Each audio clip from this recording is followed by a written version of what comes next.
Greetings all. Sorry about the delay. My morning has been full of frustration and yeah. I'll tell you about it after I do the read. So those who just want the read and the commentary can get it, and then they can just do whatever they want to after that. Anyway, we're reading chapter 5 of Shepherd's Quest, book 1 of the Broken Key Trilogy. Little recap, there's been an earthquake. Riyan was out in the hills by the western mountains with the flock. One of the sheep, Blackface, got lost. He found the sheep in the bottom of a hole. When he went down there, discovered that there was passages going to the left and to the right into darkness. He also found a coin, copper, that had designs on it he'd never seen before. So he knew that there may be more down there, and who doesn't want to explore, ancient, old, that might possibly fill with treasure areas, right? So he's heading back to town to get supplies and return. Meanwhile, Bart and Chad have been bothering Rupert, causing him problems, and Rupert's starting to realize who's causing him the problems and plans to take it out on Riyan.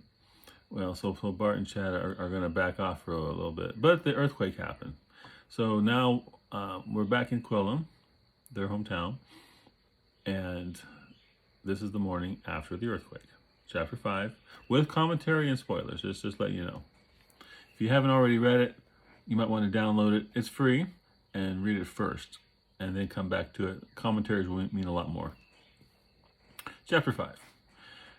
The night of the earthquake rocked the town badly. Several businesses have been damaged in one way or another, but the worst was Chad's father's mill. The quake had cracked one of the 2 grinding stones.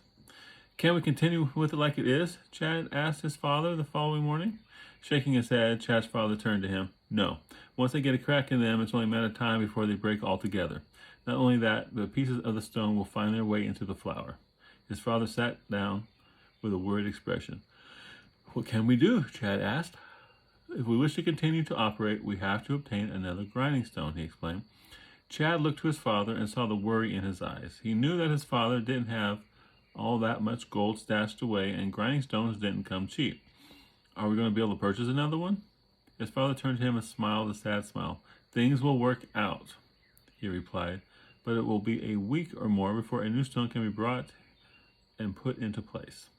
Just then, the magistrate stepped through the door. "Heard about your grinding stone," he said. "Too bad." "Chad, could you go see if your mother needs anything?" his father asked. Chad knew that he wished him to leave for some reason. Then it dawned on him why. His father was going to ask the magistrate for a loan. The magistrate was the only person in town who could possibly help. "But," he began. "Please, son," his father insisted, "go help your mother." Nodding, Chad got up and said, "Yes, sir." Then he headed for the door.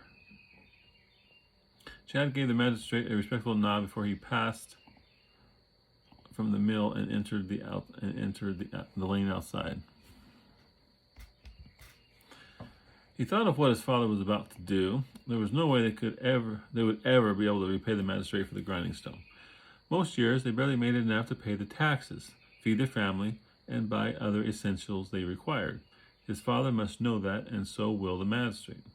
Or so would the magistrate. Past tense.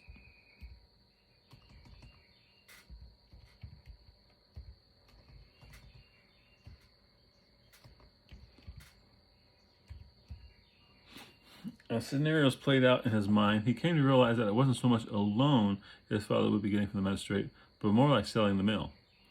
All his life, his father's one pride had been, I'm changing it to had been that he owned the mill outright. Now, it was likely he would have to work for the magistrate for the rest of his life. That thought angered Chad. He wasn't exactly sure where he was headed. He just put one foot in front of the other while his mind was preoccupied. Then Bart came into view as he rounded a corner up ahead. When he saw Chad, he hurried toward him. "Hey, did you feel that quake last night?" Bart asked. Chad came to a stop and nodded. "I think everyone felt it." Bart noticed something was wrong, so asked, "Are you okay?" Shaking his head, Chad said, "The quake cracked the upper grinding stone. We're going to have to buy a new one before we can grind grain into flour. That's tough, man, he said condolingly. Then Chad noticed one of Rupert's cronies appear behind Bart. The young man stopped when he saw Bart and Chad talking before quickly ducking behind a building. A second later, he peered around the corner at them. Chad nodded to Rupert's crony. Are they keeping an eye on you? You can say that, replied Bart. Yesterday, when Miriam appeared, I was there when he accosted her and took back the necklace. A worried look came to Chad as he lowered his voice and asked, Do you think he suspects? I think so, Bart told him in a quiet whisper of his own. As long as all he can do is suspect, we'll be fine. He thinks Ryan's behind it. But he wasn't even in town, said Chad. I know. Bart glanced behind him and saw the crony peering around the corner again. We'll have to let Ryan know what's going on as soon as he gets back. But right now, I need to return to the farm. She's got me work removing an old tree stump near the house. She wants to plant flowers there. Rolling his eyes to have a word, he sighed. I feel for you, man, Chad said. If she was rich, I would tell her to go to get a scroll from Fender's, he said. Fender's? Chad asked. Yeah, nodded Bart. He sells scrolls down in Wardeen, one of the better scroll merchants if you ask me. Like what? Chad asked, a glimmer of hope coming to him. Oh, all sorts of stuff, he explained. Take this stump I'm going to be spending the next several days digging out. One scroll from him, and it would be gone. You mean vanish? Chad looked at his friend in disbelief. Bart stretched. Maybe if I wanted to pay that much for it. But a simple burn spell would probably do the trick, or maybe one that would dissolve it. Do you think you would have one that could fix the crack in the grinding wheel? He asked with newborn hope. I would think so, he replied. But some of the scrolls get pretty pricey. Sorry. Thanks, he said, not really hearing him. If he could get a scroll cheap, that would fix the crack, then his father wouldn't have to sell. How much do the scrolls go for? I've heard that some can go as cheap as 2 silvers, he explained. Others, though, could go for over 100 golds, or more. I hardly think a scroll to fix a crack would cost very much, he said. I have over a gold of my own saved. Maybe, Bart agreed. We could be there and back by nightfall, he said. I think it's a bit farther than realization hit. What do you mean, we? He asked. Yes, Chad nodded. You and I could ride down and be back after dark. 1 second.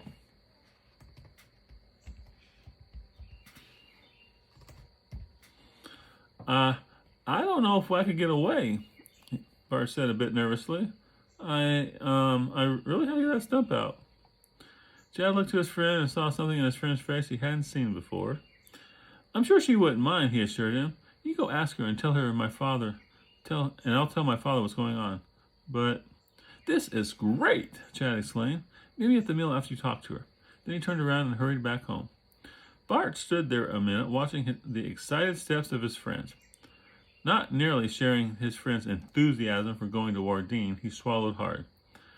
Only be there a short time, he said to himself.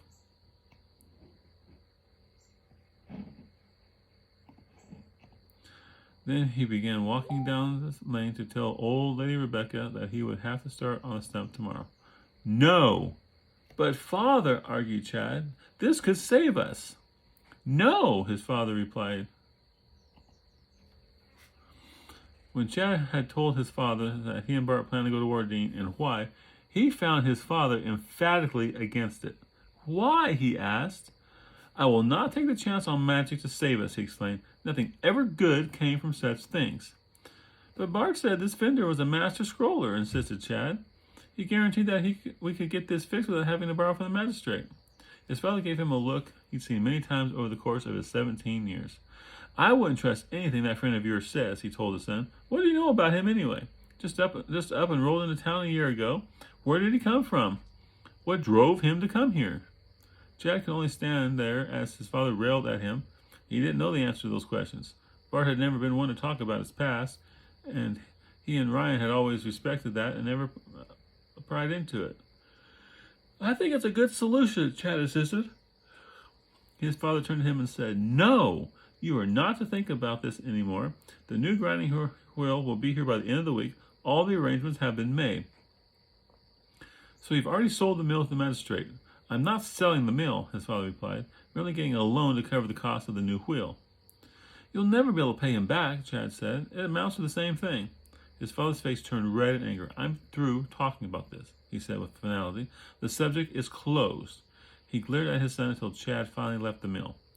When Bart arrived, he found his friend still in the vicinity of the mill. Chad didn't see him right away, so engrossed was he with his thoughts. "You ready?" Bart asked.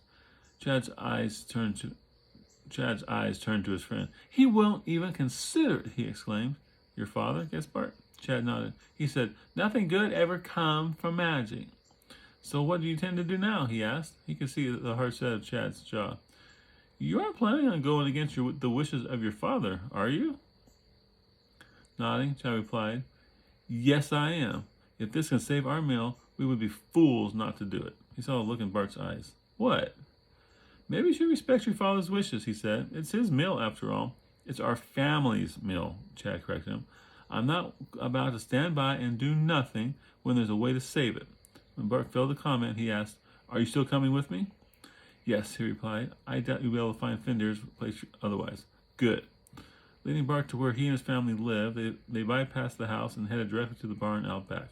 They quickly got a couple horses saddled, and Chad left Bart in the barn while he went up to the house. Secreted in his room was his stash of money that he intended to use in purchasing the scroll. The sound of his mother in the kitchen reached him as he entered the front door. He closed it carefully so as not to alert her to his presence. He moved through the front room toward the hallway leading farther into the house. The first doorway he came to led into the kitchen area, and he paused there a moment. Peering around the corner, he saw that his mother's back was to him as she worked on dinner. Hurrying past, he moved down the hallway and entered his room, closing the door behind him. His secret stash was hidden under a loose floorboard that one of the legs of his bed rested upon. He pushed his bed over a few inches until the leg was off the board, then bent over and pried it up. In a secret hiding place was a sack containing his life savings. Nestled in the compartment with the sack were several other items that held value for him. Chad took out the sack and placed it in his shirt before replacing the floorboard. Once it was set in flush with the floor, he pulled his bed back to its original position with the leg once again on top of the floorboard covering his stash. He got back to his feet, crossed the room, and opened the door. Now, throughout my career as a writer, people have commented, "You are vague about a lot of things. You need to be more specific about things." Like in this instance, his stash. It's got the gold and other items of value. I don't go into what those items are, and I do that purposely, and I'll never change that. Reason being, later on, while I'm writing, some new scenario may come into play that I may have to later draw back to these items, and if I've already got them defined, then that might stop what I can do later on. So I keep things vague. Like the Morsai Saga map. If James hasn't been there, I don't have a field in. That way, as the story progresses, if I need something in a certain area, there's a blank area I can build it up in. And so yeah, that's what I do. Some people don't like that, but I'm not going to change that. That's just what I do. Plus, if you leave things vague, most people automatically fill that in. Like, everyone has a stash. So when you hear, boy, stash, other items, you're immediately going to start filling in what those items are with your own thoughts. Interactive. Yeah, that's it, interactive. He got back to his feet, crossed the room, and opened the door. "What are you doing?" His brother Errol stood in the hallway, looking very curiously at him. How about looking at him very curiously? That sounds better. "Nothing," he replied. "Doesn't Mother need help with dinner or something?" He stepped out of his room and closed the door behind him. "No," he said, "and Father's busy at the mill getting it ready for the arrival of the new stone." "Go bother someone else, Earl," Chad said. He turned to retrace his steps back down the hallway when he realized Earl was following him. "You're up to something," Earl said with a grin. Coming to a stop, Chad turned to his brother and said quietly so his mother wouldn't hear, "No, I'm not. Now go away." "Can I come?" "What?" Chad replied. "Of course not." "Aha!" exclaimed Earl in victory. "I knew it." "I'm not doing anything," he insisted in a quiet voice. "Then why are you talking so quietly?" countered Earl. Why don't you want Mother to hear you?" Then raising his voice loudly, he asked, "Because you'll get in trouble?" "Shh!" urged Chad as he glanced toward the kitchen. When the mother failed to make an appearance, Chad sighed. I'm coming too, Earl said, or I'll tell Mother.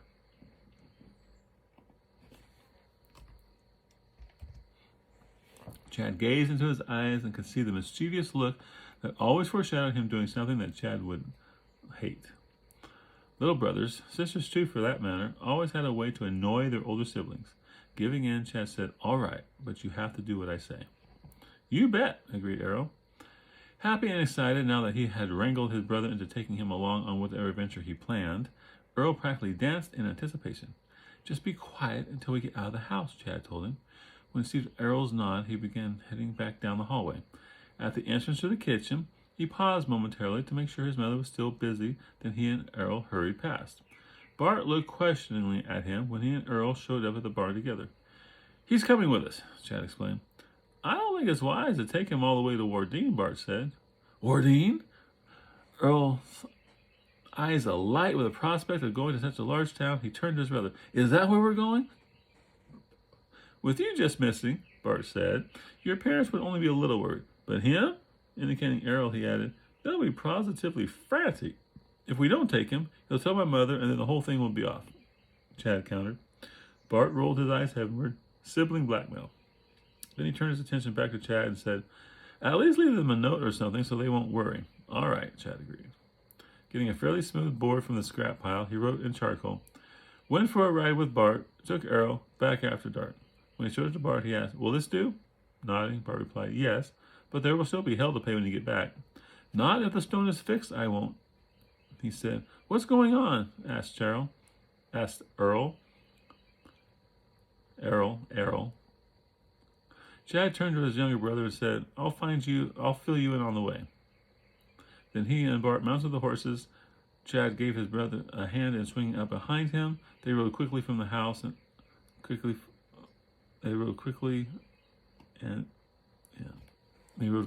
into the hill surrounding Quillim until they intersected the road. Now, in this one here, as a father, and I'm sure you parents out there, if you've got kids, teens, tweens, whatever, you know that they think you're stupid.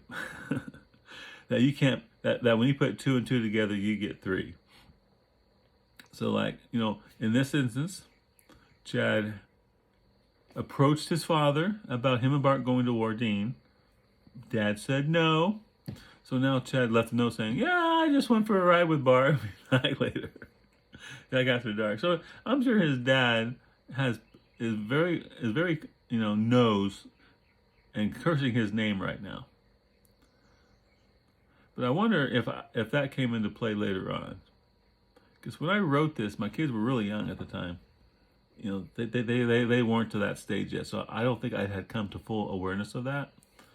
But even today, my kids are adults. My daughter gives me dating advice because obviously I have no clue on how to treat women or what to do with them or how to make them happy. And it's just funny. It amuses me more than anything else. And yeah. All right. Once on the road heading out of town, they were soon up to a canter and Quillim disappeared behind him. Errol was having the time of his life riding behind his brother. In all his 7 years, the times he had been more than a couple miles from home could be counted on one hand. And to top it off, his parents were not with him. All he had to deal with was his brother.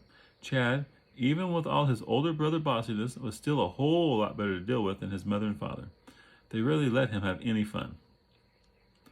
Chad filled him in on what they planned to do soon after they were on the main road and that traveled north and south along the foothills of the Western Mountains. This road was very well maintained and they were able to make good time. As the sun arced overhead, Bart knew they were never going to make it to Wardeen and back by sundown, or even remotely close to sundown. But that wasn't what was on his mind as they drew ever closer to the city of Wardeen. His past was a tangled skein, and some of the worst of it had to do with the city to which they were headed. Before he came to live in Quillim, he had vowed to never set foot within the walls of Wardeen again. Yet here he was, on his way. Yet there he was. Not here, there. With any luck, they would It's funny how no matter how many times I do this, I always see something I gotta change. With any luck, they would be able to get in and out without anyone the wiser. It was an hour away from sundown when the walls of Wardine came into view. They had pushed their horses hard to try and reach the city before the sun went down. For that's when Bart and Finder closed his shop. There she is, said Bart, as they rode closer. Wow, said Errol in wonder. He had never been to a city this large. Whenever his father had business there, he always took either Chad or his brother Ty. Isn't this where Ty is saying about his apprenticeship? That's right, Chad replied. I wish we had time to visit. Why don't we? His brother asked. Need to return home before our mother and father worry too much, he explained. We're already away longer than I had anticipated. Too bad, he said. Beyond the wall, they saw the keep of the Border Lord, where it sat like an indomitable fortress. Wardine was the seat of Duke Yorick, the Border Lord given the task of keeping the goblins on their side of the mountains. Bart took the lead when they reached the gates leading into the city. Unless there is trouble nearby, they keep the gates open throughout the night, he explained. What kind of trouble could there be? Asked Errol. Oh, goblins for the most part, he replied. Though ever since Duke Yorick became the Border Lord hereabouts, they've been fairly quiet. Haven't seen one on this side of the mountains for years. Once through the gates, Bart led them quickly through the streets. The light was fading fast, and if they didn't get there in time, they risked the unpleasant choice of either staying the night or returning home empty-handed. It isn't far, Bart said as they turned off the main thoroughfare and down a side street. Half a block down, Bart indicated a two-story building coming up on their left. It looked rather formidable, with only slits for windows that were far too narrow for even a small child to squeeze through. The face of the building had but a lone door that stood open, thick and strong. It would take a lot of punishment before it failed. Bart noticed the way they were looking at the building. He cracked a smile and said, "It's protected by magic, too," he replied. "Only one thief has ever tried to sneak in since it was built." "And what happened to him?" Chad asked. "The exact details no one talks about," he explained. Dismounting, he turned to glance at them and added, "But there's a skull over the door on the inside that is rumored to have belonged to the thief." "Really?" asked Errol. "So the story goes," Bart replied. He wrapped the horse's reins to the post out front and then waited for the two brothers to dismount and did the same. Then he turned and led them up to the open door. Just as they reached the top, a middle-aged man appeared from the other side. "Oh, I'm sorry," the man said when he saw them approaching, "but I'm closing now. You'll have to come back in the morning." "Can't you stay open for just a few more minutes?" asked Bart with a grin. Finder turned his head toward Bart and was about to tell him no when he stopped. "Well, Bartholomew Agreani, as I live and breathe," he said in astonishment as a smile came to his face. "I haven't seen you for over a year."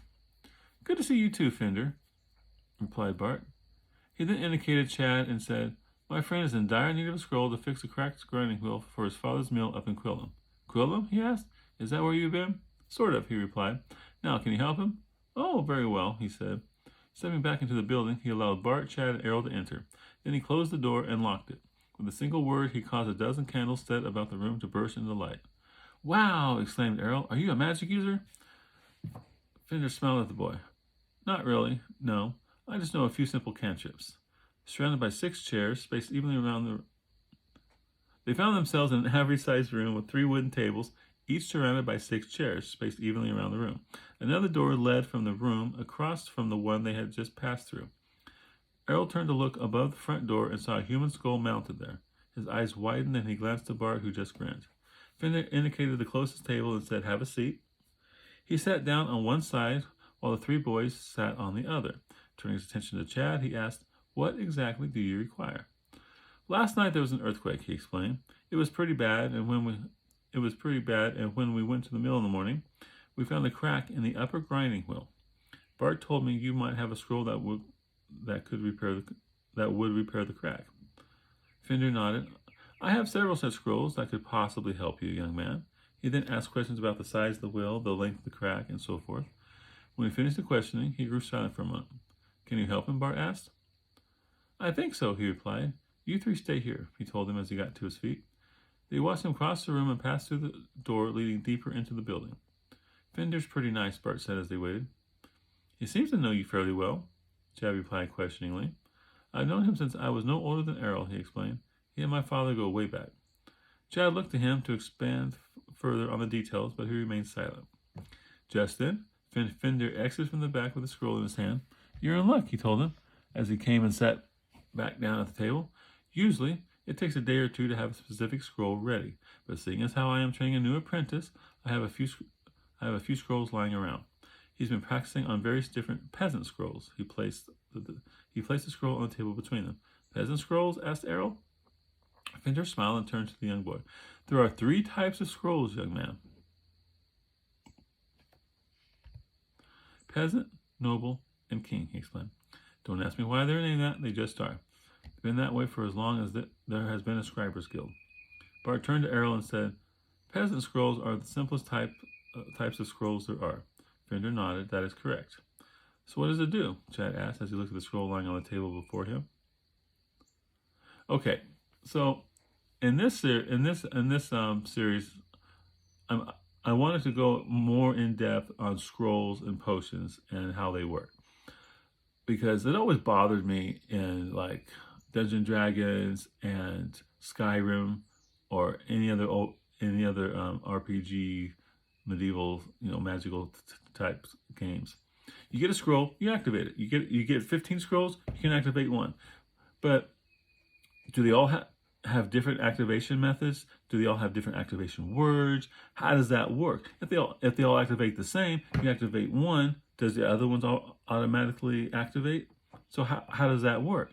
And that always bothered me, because they never addressed that. I don't think anyone ever addressed that. and so I did in here. And scrolls have activation words.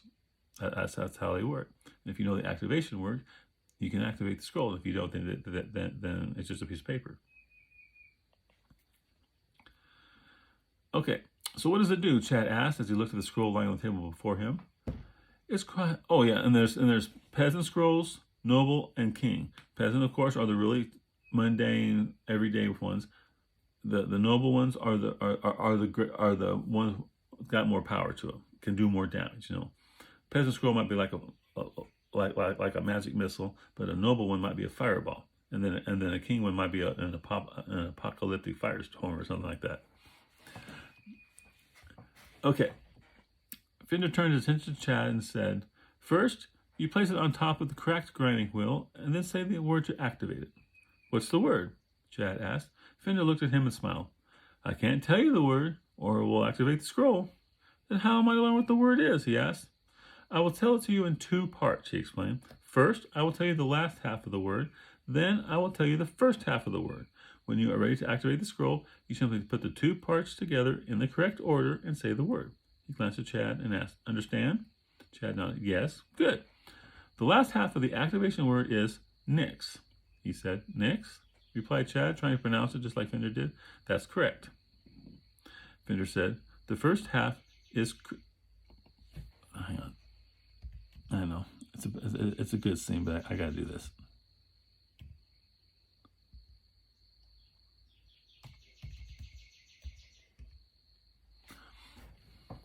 Okay, that's correct. "That's correct," Fender said. "The first half is crit." "Crit?" pronounced Chad. "Critnix?" asked Errol aloud. Suddenly, the scroll before them flared with a yellow glow. It lasted for half a second, then went out. As the glow disappeared, the scroll crumbled into dust. "Errol!" cried Chad. "You wasted our scroll." There, interjected Fender in a calming manner. "I do have another." Errol turned toward the others with eyes aglow with excitement. He had activated the scroll. He had done magic. That was so cool. "Do it again and I'll leave you here in Wardine," threatened Chad.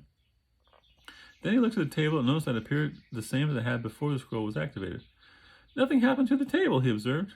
"Of course not," replied Fender. "The scroll was for stone, not wood." "Oh, right," said Chad. "How much is this going to cost me?"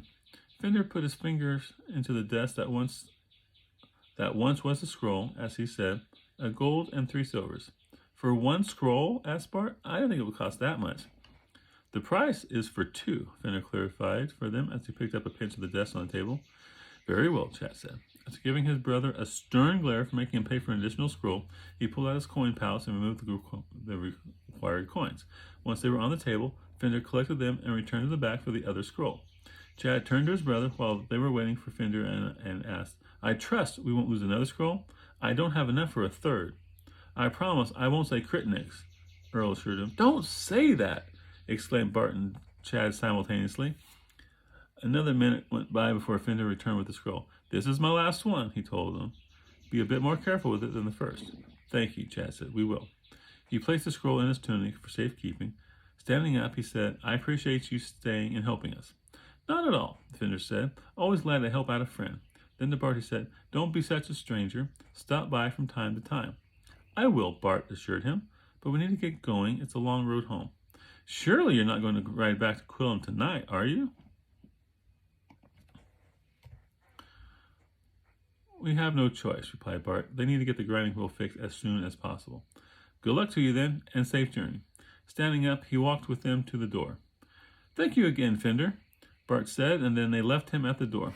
Once out at the horses, they were soon in the saddle and headed down the street toward the gate.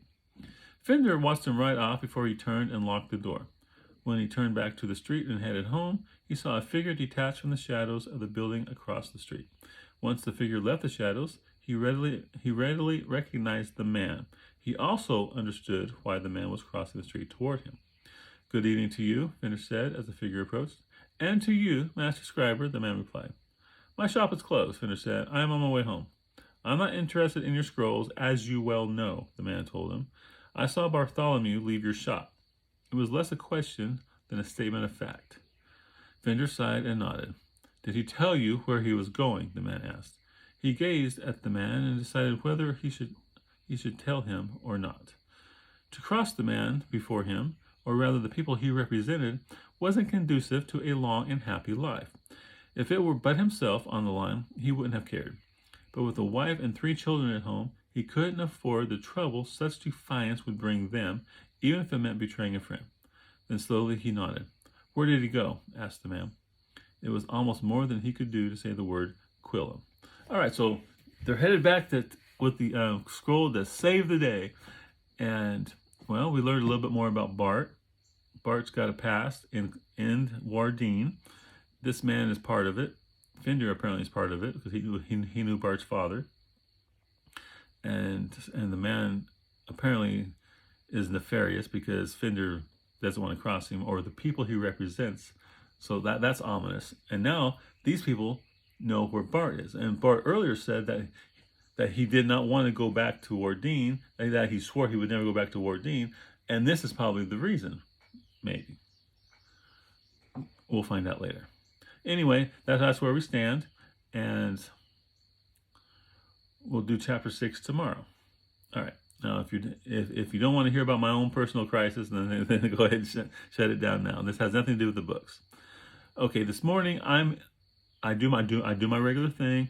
I come out here about 4:45, 5 o'clock. Bring up my laptop, and I start in on a chapter read. Well, when I get done with the chapter read, I looked up there and it's not recording anymore. I discovered that the half-hour read, it actually only recorded the first 23 minutes. My storage is full. My phone's full. Couldn't record anything. Well, for some people out there know this about me, but I've been fighting technology forever. And I just got this phone less than a month ago. First iPhone I've ever had. First smartphone I've ever had. The one I got in the car that I just keep in there, I never bring in the house, is a flip phone. That was the height of my phone technology until this phone I'm using right now. So I was really mad about that. A half hour wasted, reading through it. And so I went and I tried to figure out how to delete them. So I was deleting them, and then I tried to do another read. It wasn't recording. Well, as you all know, you delete something, it goes to the recently deleted storage file. Well, I didn't know where that was. So I'm looking, and it says, storage is full. Manage storage. So I clicked manage storage, and it took me to the storage area where it tells you where everything is. But you can't do anything there. You can't delete anything there. You can't open up nothing. So I'm getting frustrated because it tells me to go here to manage my storage, but I can't manage anything. It should be more like go here to find out where all your storage is, not manage it, because you can't manage anything when you go there. So I'm working my phone. I look it up online, try to find it. This one thing tells me what to do, so I go boop boop boop boop boop boop, and then when I get to the recently deleted, there's nothing there. There's no files there, and so I'm just getting more frustrated and more angry about this whole thing. I vent to my girlfriend, and she says, "Brian, just go with it. Relax. It's not that bad." I said, "Not that bad. If phones would, if they tell you to go somewhere, you can't do it. You delete something, and you can't free up any space when you delete something, and you can't find."